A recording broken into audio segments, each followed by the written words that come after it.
Assalamualaikum warahmatullahi wabarakatuh.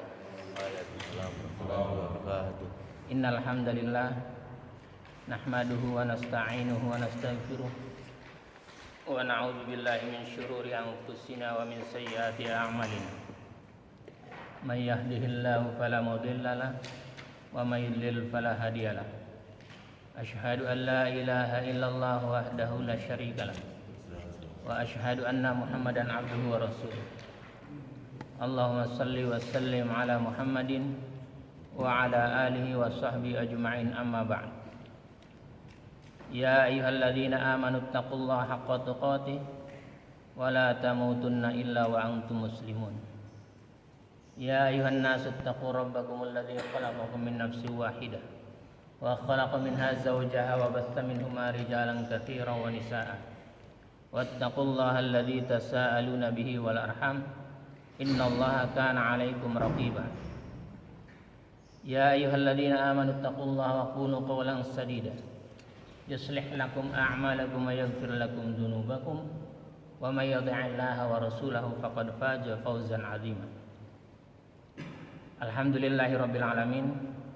Pagi ini kita masih diberi kesempatan oleh Allah Subhanahu wa taala untuk mentadaburi ayat-ayatnya dan mengkaji hadis Rasulullah sallallahu alaihi wasallam yang hanya kepadanya lah kita berharap ridhonya, agar kita dan keluarga kita dijadikan oleh Allah Subhanahu wa taala ahlul Quran dan ahlul jannah. Salawat serta salam semoga tercurah kepada Rasulullah sallallahu alaihi wasallam, Muhammad bin Abdullah beserta keluarganya, para sahabatnya serta pengikutnya yang senantiasa menegakkan sunnah-sunnah Rasulullah sallallahu alaihi wasallam hingga akhir kiamat kelak. Mari sama-sama kita buka dengan bacaan basmalah. Bismillahirrahmanirrahim. Qur'annya pertama kita buka di surat Al-Baqarah, surat kedua ayat ke-43.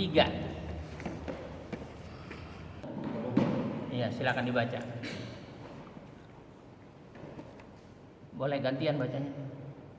A'udzubillahi minasyaitonirrajim. Bismillahirrahmanirrahim. Wa aqimus sholata wa atuz zakat warka'u ma'ar rahiin. Dan laksanakanlah salat, tunaikanlah zakat, dan rukuklah beserta orang yang rukuk. Wa aqimus shalah wa atuz zakah warka'u ma'ar raki'in. Dan laksanakanlah sholat. Wa aqim itu dirikan sholat. Siapa yang mendirikan sholat? Gitu. Yang dia tahu syarat, rukun, yang membatalkan, sunnahnya, wajibnya. Ini yang mendirikan sholat. Jadi ada 5. Pertama apa? Syaratnya. Masih ingat syaratnya berapa? Syarat sholat ya. Pertama syarat.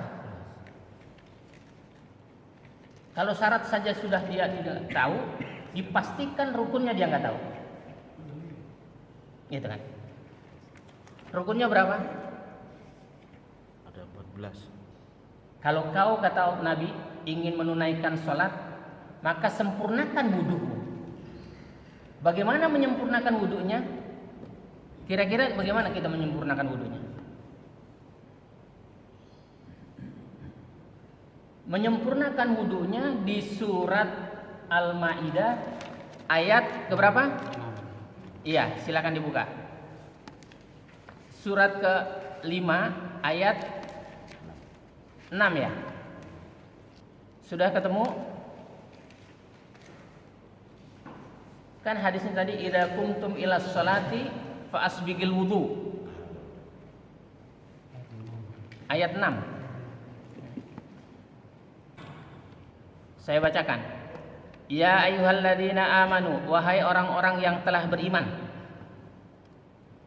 Idza kumtum ilas shalah, apabila kamu hendak melaksanakan salat, faghsilu wujuhakum, maka basuhlah wajahmu, wa aydiyakum ilal marafiq, dan tanganmu sampai ke siku.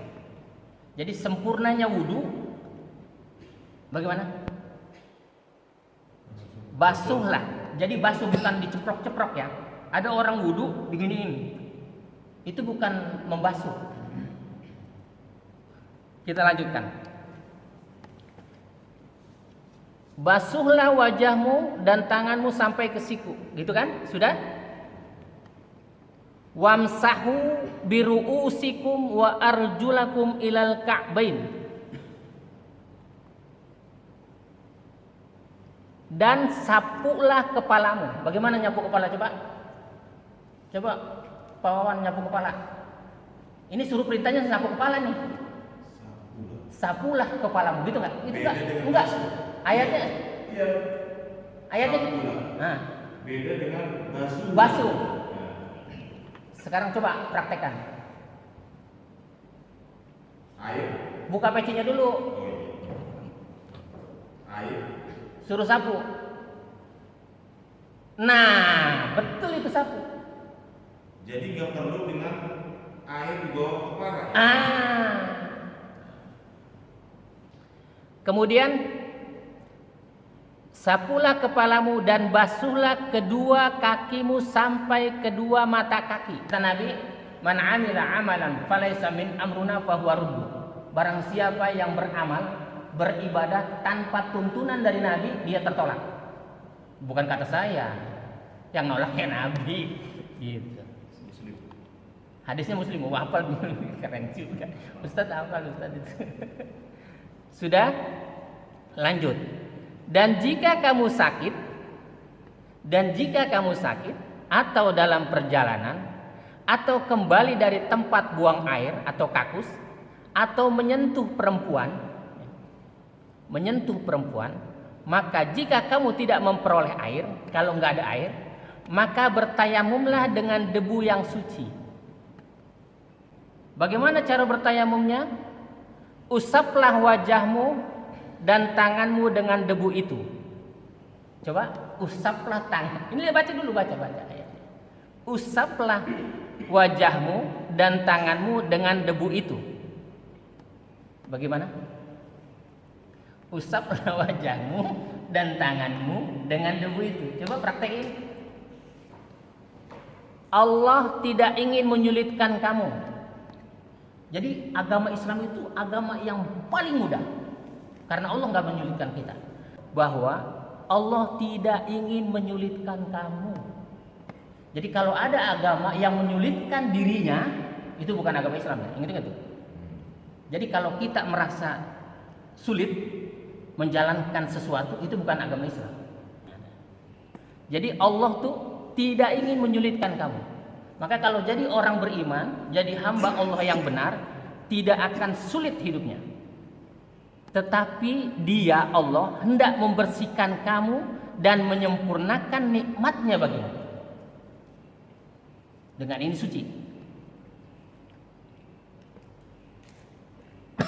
Agar kamu bersyukur. Jadi tanda orang syukur itu bukan syukuran. Jalanin ini nih. Jalanin ini. Kita kembali ke ayat yang tadi di surat Al-Baqarah. Ayat berapa tadi? 43 ya? Iya. Ini satu ayat aja sampai suruk sebentar lagi. Masih lama. Dia mendirikan sholat, wajib baginya wa ita'uz zakat. Dia wajib menunaikan zakat.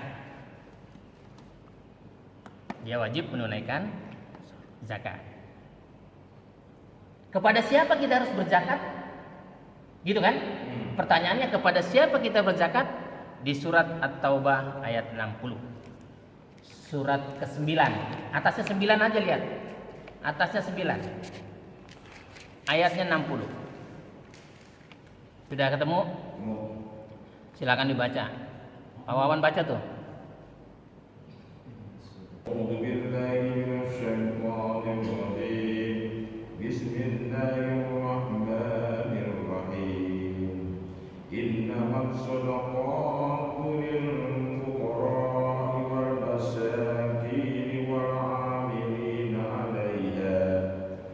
والعاملين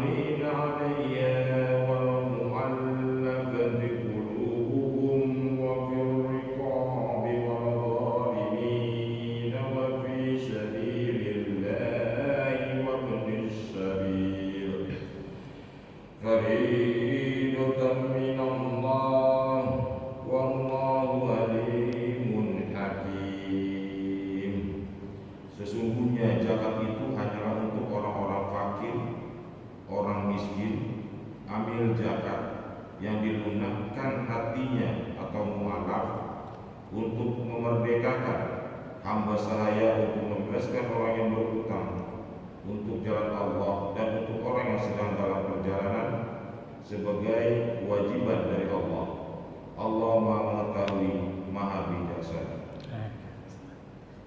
Yang pertama, sesungguhnya kata Allah, zakat itu hanyalah untuk orang-orang fakir. Pertama tuh. Maka yang diutamakan orang fakir. Bagaimana dia fakir? Siang makan, malam enggak. Bokehnya enggak kira-kira, miskinnya enggak kira-kira. Ada enggak di rusun kira-kira? Itu tugas nanti DKM. Jadi mendata, database. Pak Eka bikin database nanti. Orang-orang miskin sekali. Yang kira-kira susahnya susah sekali. Udah nganggur, anaknya banyak. Ya, ini yang pertama. Jadi akan sah zakat itu yang pertama kali dikasih fakir. Yang pertama kali fakir. Kedua, naik dikit orang miskin. Bokehnya tapi nggak bokeh-bokeh amat. Orang miskin. Fakir itu makan pagi, siang nggak. Karena nggak ada. Yang kalau makan pagi tapi siang belum tentu makan. Gitu. Belum tentu. Hah? Tidak ada penghasilan. Apanya? Tidak punya penghasilan. Tidak punya penghasilan. Jadi zakat kita sah itu, gitu, harus begitu dulu. Kedua, orang miskin tuh ya, orang miskin. Orang miskin masih bisa makan siang, makan malam. Ya. Kemudian amil zakat. Amil itu umal yang menarik zakat. Jadi amil itu contoh kayak siapa Apit ya. Dia ngambilin gitu dari atas. Dia dapat. Berhak dia. Amil namanya. Jadi amil zakat sudah ya, paham nih, amil zakat. Amil zakat. Jadi kita beribadah itu tidak mengikuti kebiasaan orang. Karena perintah Allah, laqad kana lakum fi Rasulillahi uswatun hasanah. Telah ada contoh suri tauladan yang baik pada diri Rasulullah. Gitu. Kemudian yang ketiga ya, yang dilunakkan hatinya mu'alaf. Jadi mu'alaf mau kaya mau miskin tetap dia berhak dapat zakat. Yang mu'alaf ini punya pajero gitu, punya rumah bagus, dia masuk Islam, kasih zakat. Kenapa? Ini perintah Allah untuk memerdekakan hamba sahaya dulu di zaman Rasulullah. Kalau sekarang udah nggak ada. Nanti akan ada lagi. Kemudian untuk membebaskan orang yang berhutang. Tapi utangnya bukan utang kredit mobil ya, bukan ini. Utang untuk makan. Jadi tahun kemarin kita bayarin utang orang-orang yang berhutang di pasar. Itu kita bayarin. Ada yang satu orang utangnya berapa sih? 1 juta. Berapa? 1 juta lebih ya? Ya udah yang siapa? Yang penting udah dilaksanakan sama kami. Jangan begitu, dia orang fakir. Jadi kita mengeluarkan uang 7 juta kemarin. Uangnya saja untuk membebaskan hutang riba. Banyak yang kena riba. Oke? Ya. Oleh saya nggak berhak ya menerima zakat. Saya tidak berhak. Karena saya bukan orang fakir, bukan orang miskin, bukan ambil zakat, bukan mu'alaf, bukan hamba saya yang dibedakan, dan saya bukan orang yang berhutang. Jadi saya nggak dapat tuh di situ. Oke? Untuk jalan Allah dan orang yang sedang dalam perjalanan. Untuk jalan Allah, siapa saja orang yang menuntut ilmu di pesantren dapat. Untuk jalan Allah. Dan orang yang sedang dalam perjalanan. Kalau mau lebaran, orang banyak mau pulang kampung, kita beliin bensinnya itu dari uang zakat, boleh.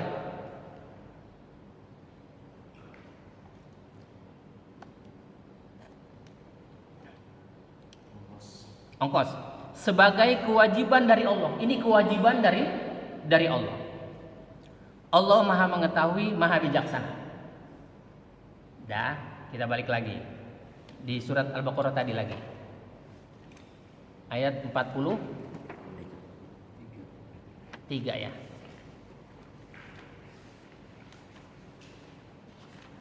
Jadi nggak boleh asal-asalan. Ini aturannya langsung dari Allah, dari langit.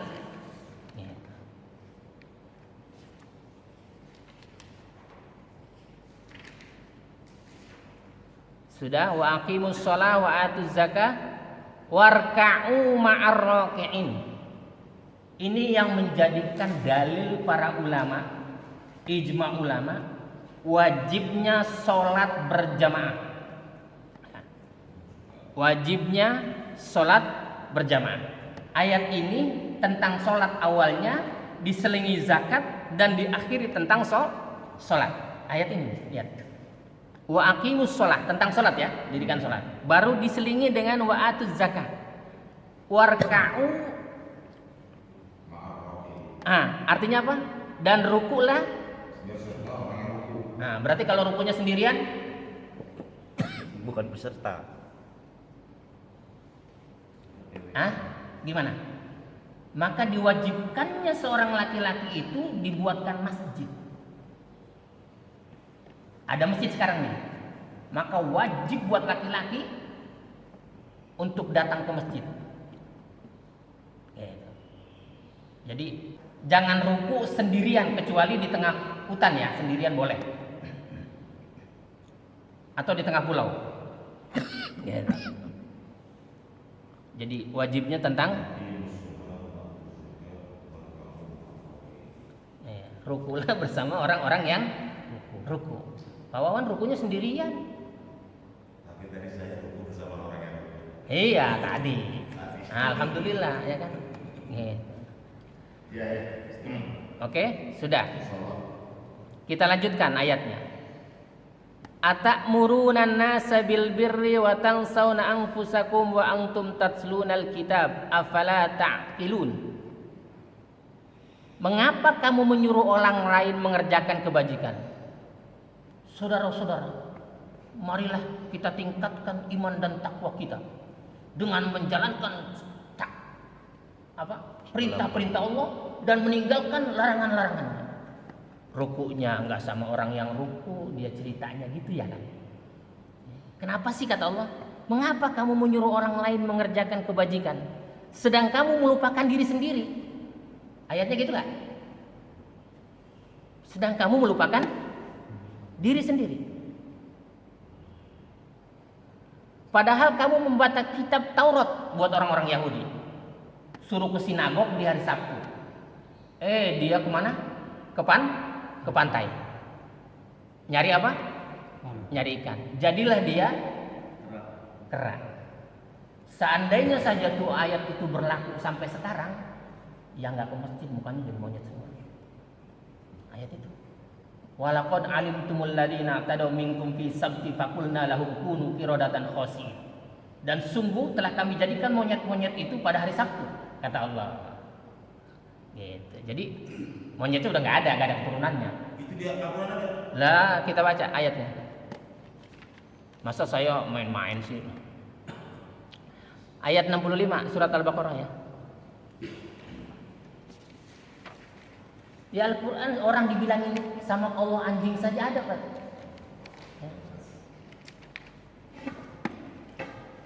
Ayat 65 baca Pak itu Pak Wawan. 65 surat Al-Baqarah.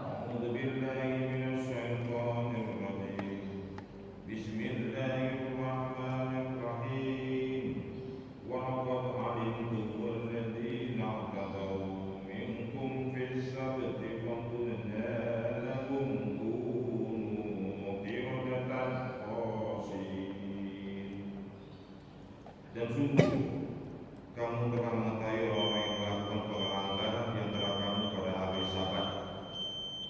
Lalu kamu katakan pada mereka, jadilah kamu kera ini. Apa ini dipakai sunan kalijaga ya? Nggak ada urusan. Ayat itu udah nggak ada urusan. Enggak, saya dengar kisah kok. Itu kisah Israiliyat namanya. yang tidak berdasar. Jadi kalau kita kisah pakai Quran, ini kisah mulai dari zaman Nabi Adam sampai nanti di surga, ini diceritakan semua di sini. Ibadahnya orang Yahudi di sinagog, kalau kita kan masjid.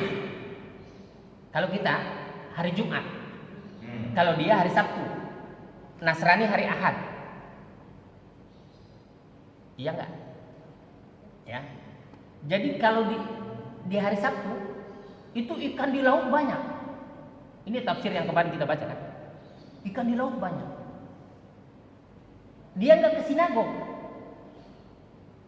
Karena hari rayanya hari Sabtu dia. Kita kan hari Jumat. Kita hari Jumat. Dia datang ke laut ngambil ikan. Pada saat itulah Allah jadikan kera yang terusir. Tapi binasa. Kera itu akhirnya binasa. Enggak ada keturunannya. Gitu. Maka kalau itu terjadi sama umat Islam, kacau balau. Makanya kata Allah dalam Al-Quran, Ya ayyuhalladzina amanu idza nudiya lis-salati min yaumil jum'ati fas'au ila dzikrillahi wa darul bait. Wahai orang-orang yang beriman, jika Jumat sudah datang,